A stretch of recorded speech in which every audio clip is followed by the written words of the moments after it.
اس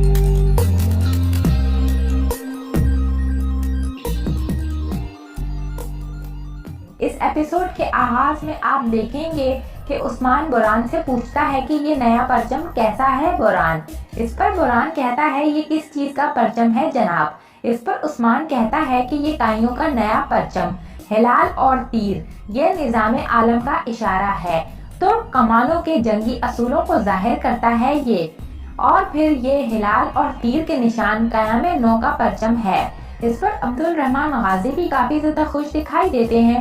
وہیں عثمان کہتا ہے کہ یہ ساری دنیا کے سامنے ہماری سلطنت کی رکھی جانے والی بنیاد کا اعلان ہے۔ اس پر بران دعا دیتے ہوئے کہتا ہے لمبی زندگی پائیے عثمان صاحب، اللہ کی مدد شامل حال رہے گی انشاءاللہ۔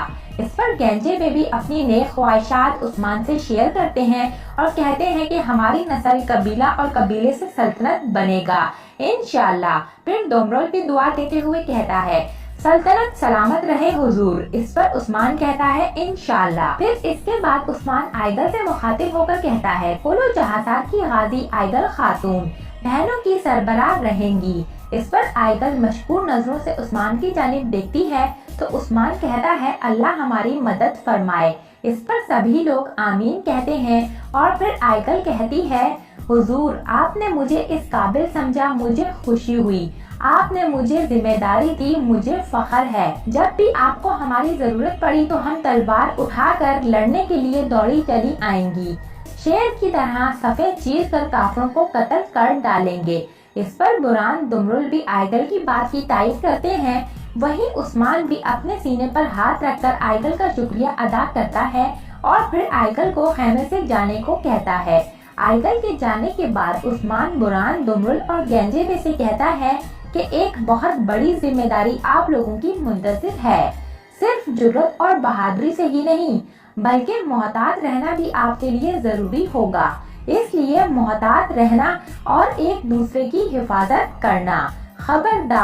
خبردار کوئی غلطی نہ ہونے پائے۔ اس پر ڈومرول کہتا ہے آپ بالکل فکر مت کریں حضور۔ اس پر عثمان بران سے کہتا ہے بران ذمہ داری تمہارے حوالے ہے۔ اس پر بران کہتا ہے سر آنکھوں پر حضور۔ اس پر عثمان کہتا ہے جہاں تک ذمہ داری کی بات ہے کہ وہ کیا ہے تو ذمہ داری یہ ہے کہ تم لوگوں کو اینا گول قلعے میں داخل ہونا ہوگا۔ اس پر گنجے بے کہتا ہے جو حکم جناب۔ اس پر عثمان کہتا ہے نکولا نے تمام گورنروں کو دعوت دے رکھی ہے، بڑی صلیبی جنگوں کے لیے گورنروں کو ایک جگہ جمع کیا گیا ہے۔ اس پر بران کہتا ہے ذلیل آرام سے نہیں بیٹھے گا۔ اس پر ڈومرول کہتا ہے کوئی کتا اپنے کتے پن سے باز رہ سکتا ہے کیا؟ اس پر گنجے بے بھی پوچھتا ہے کہ ہم کیسے داخل ہوں گے قلعے میں عثمان صاحب؟ اس پر عثمان کہتا ہے پہلے سلطوق کو جانتے ہو؟ اس پر بران کہتا ہے حضور کوئی ایسا جوان نہیں ہوگا جو ان کو نہیں جانتا ہوگا۔ اس پر عثمان کہتا ہے ہاں، دشمن کے دل میں داخل ہونے کے لیے جو ہیلا اس نے اپنایا تھا تم لوگ بھی وہی ہیلا اپناؤ گے۔ سپاہیوں میں چاہتا ہوں کہ اپنے دماغ استعمال کرو، اپنی مرضی سے سب کچھ کرو، کیونکہ سلطنت اپنے تجربہ کار لوگوں سے ہی پھلتی پھولتی ہے۔ کل یا پرسوں جب ہمارا لشکر بڑا ہوگا تو میں چاہتا ہوں کہ اسے تجربے کار لوگ سنبھالیں، اسی وجہ سے ذمہ داری آپ لوگوں کی ہوئی۔ اپنی حرکات طے کرو اور مجھے پریشان مت ہونے دینا۔ یہ ساری باتیں سن کر بران عثمان سے کہتا ہے فکر مت کریں حضور، ہم ان کو ان کے قلعے میں ہی گھس کر ماریں گے انشاءاللہ۔ اس پر عثمان کہتا ہے کہ اس بار ایسا ہی ہوگا، ہم اپنے دشمنوں کو پیغام دیں گے کہ تم ہمیں مارنے کا خواب بھی نہیں دیکھ سکتے۔ اگر ہم پر غالب آنے کا خیال بھی اپنے دماغ میں لایا تو ہم ان دماغوں کو بھی نکال کر پھینک دیں گے۔ اس پر ڈومرول کہتا ہے حضور اگر ہم قلعے میں داخل ہو بھی جاتے ہیں تو ہم وہاں سے دوبارہ کیسے باہر نکلیں گے جناب؟ ڈومرول کے اس سوال پر عثمان خاموش ہو جاتا ہے اور پھر بران اور گنجے بے ڈومرول کو گھورنے لگتے ہیں کہ یہ اس نے کس قسم کا سوال کیا ہے۔ اس پر عثمان ڈومرول کے سوال کا جواب دیتے ہوئے کہتا ہے اگر وہاں سے باہر نہ نکل سکے ڈومرول تو تم لوگ قیدی بنا لیے جاؤ گے اور شہادت کا جام پیو گے؟ اس پر دمرل کہتا ہے بالکل حضور۔ ادھر بران بھی دمرل کی بات کی تائید کر کے اپنا سر ہلاتے ہوئے نظر آتا ہے۔ پھر بران عثمان سے کہتا ہے یہ ذمہ داری ہماری ہوئی جناب۔ اس پر عثمان مسکراتے ہوئے کہتا ہے ٹھیک ہے۔ پھر اس پر بران کہتا ہے آپ مطمئن رہیے۔ اس پر عثمان اپنی نشست سے کھڑا ہو کر بران گینجے پہ دمرل کو مخاطب کرتے ہوئے کہتا ہے بھائیو، اس ذمہ داری میں ہو سکتا ہے کہ تم لوگ زندہ نہ لوٹ سکو، کہا سنا معاف کرنا۔ اس پر بران کہتا ہے معاف کیا حضور، اور یہ کہتے ساتھ ہی گینجے پہ دمرل اور بران تینوں عثمان کے ہاتھ کا بوسہ لینے کے لیے عثمان کی جانب جاتے ہیں، مگر عثمان بران گینجے پہ دمرل کو روک لیتا ہے اور کہتا ہے میرے بھائی ہو تم لوگ، بھائی ہو۔ اور پھر یہ کہہ کر عثمان تینوں کو اپنے گلے لگا لیتا ہے، اور پھر کچھ دیر کے بعد وہ تینوں عثمان سے الگ ہو کر واپس اپنی جگہ پر کھڑے ہوتے ہیں۔ اسی دوران بران کہتا ہے حضور، شہادت بڑی عزت کی بات ہے، لیکن اگر ہم قیدی بنائے گئے تو آپ کو دوبارہ نہ دیکھ پانا شرمندگی کی بات ہوگی۔ یہ کہہ کر بران دمرل اور گینجیبے عثمان سے اجازت لے کر خیمے سے باہر چلے جاتے ہیں۔ تینوں کو جاتا دیکھ کر عبد الرحمن غازی عثمان سے مخاطب ہو کر کہتے ہیں کہ ہم بھی جوانی میں ایسے ہی تھے عثمان صاحب۔ اس پر عثمان عبد الرحمن غازی کے کندھے کو تھپتھپاتے ہوئے کہتا ہے آپ ابھی بھی بوڑھے نہیں ہوئے عبد الرحمن غازی، مجھے آپ کی ضرورت ہے اور معاملہ آپ کے بغیر کوئی بھی حل نہیں کر سکتا۔ کسی کو یہ نہیں پتا چلنا چاہیے کہ آپ کہاں جاتے ہیں اور کیا کرتے ہیں۔ اس پر عبد الرحمن غازی کہتے ہیں آپ کا راز میرا راز ہے۔ اس پر عثمان عبد الرحمن غازی سے کہتا ہے شکریہ عبد الرحمن غازی، ہمیں ہمیشہ دشمنوں سے ایک قدم آگے رہنا ہوگا۔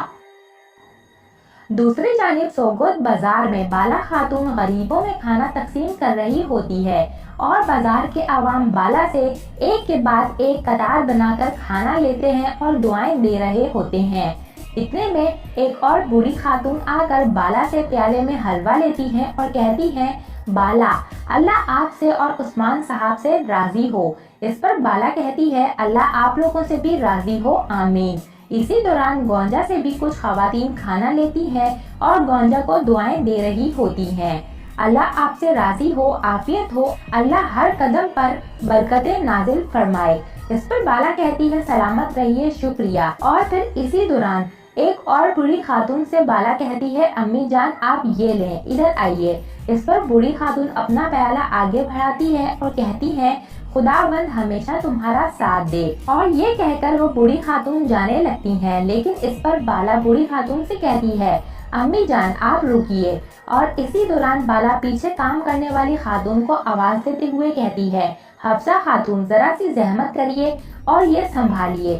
یہ کہہ کر بالا خاتون بوڑھی خاتون کو لے کر دوسری جانب آتی ہے اور حفصہ خاتون بالا کی جگہ سنبھال لیتی ہے۔ اسی دوران بالا بوڑھی خاتون کو لے کر اناج والی جگہ کی جانب آتی ہے اور خاتون سے کہتی ہے یہ ٹوکری مجھے دو۔ اس پر وہاں کھڑی خاتون بالا کو ٹوکری دیتی ہے، پھر بالا ٹوکری زمین پر رکھ کر اس میں گندم کے دانے ڈالنے لگتی ہے۔ یہ دیکھ کر بوڑھی خاتون بالا سے کہتی ہے خداوند آپ کی اور عثمان صاحب کی حفاظت فرمائے بالا خاتون۔ اس پر بالا خاتون سامان ڈالتے ہوئے کافی خوش اخلاقی سے کہتی ہے آمین امی جان آمین۔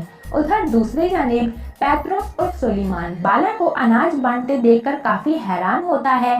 وہی بالا سارا سامان ایک ٹوکری میں رکھتے ہوئے بوڑھی خاتون سے کہتی ہے امی جان یہ سامان آپ ساتھ لے جائیں، گھر لے جائیں اور کھانے پینے میں استعمال کریں۔ اس پر بوڑھی خاتون ٹوکری اٹھاتے ہوئے کہتی ہے خداوند ہمیشہ مددگار رہے، اور یہ کہہ کر بوڑھی خاتون ٹوکری اٹھانے لگتی ہے، مگر ٹوکری بھاری ہونے کی وجہ سے وہ خاتون خود ٹوکری نہیں اٹھا پاتی۔